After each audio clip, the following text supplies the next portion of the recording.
बाबा पगली के कैसे भुलाई,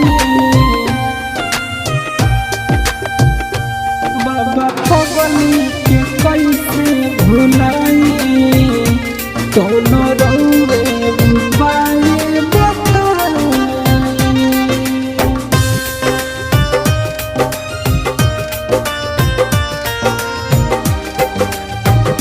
क्रिस्का रिकॉर्डिंग स्टूडियो एकंगर सराय। जब जब ये बाबा याद वो करावे, दिलवा के दर्द दुगुना बढ़ावे। बाबा जब जब बाबा याद वो करावे, दिलवा के दर्द दुगुना बढ़ावे। मिले लाखों बे छटपटाई, मिले लाखों बे छटपटाई, ना मिले ले तो हम रो जाई। बाबा पगली के कैसे भुलाई, कौन रउए उपाय बताई। बाबा पगली के कैसे भुलाई, कौन रउए उपाय बताई।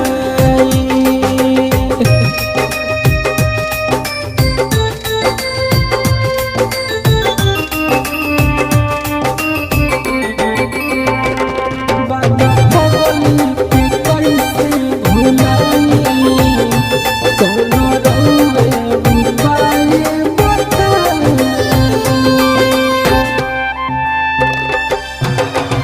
जहिया से रहतिया पियावा के साथ, होना नायब कब करे। हे बाबा सुनो, हम ये जगतनो रोई डहकी, ओकरा असर ना कौन पड़े।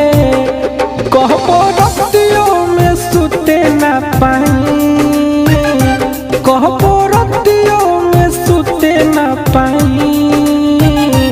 हम नींद के गोली कतनो खाई, बाबा पगली के कैसे भुलाई, कौन रउए उपाय बताई। बाबा पगली के कैसे भुलाई, कौन रउए उपाय बताई। बाबा पगली के कैसे भुलाई, बाबा पगली के कैसे भुलाई, कौन रउए उपाय बताई। क्रिस्का रिकॉर्डिंग स्टूडियो एकंगर सराय।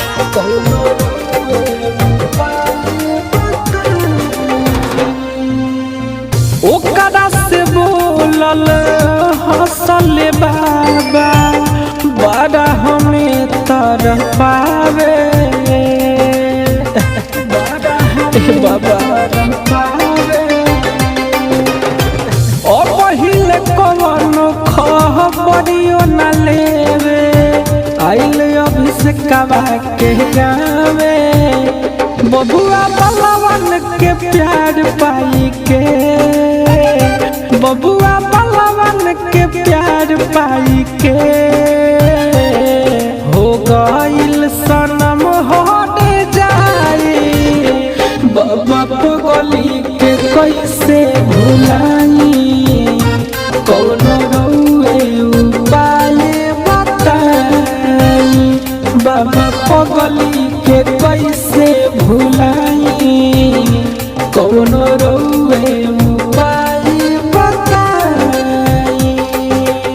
क्रिस्का रिकॉर्डिंग स्टूडियो एकंगर सराय।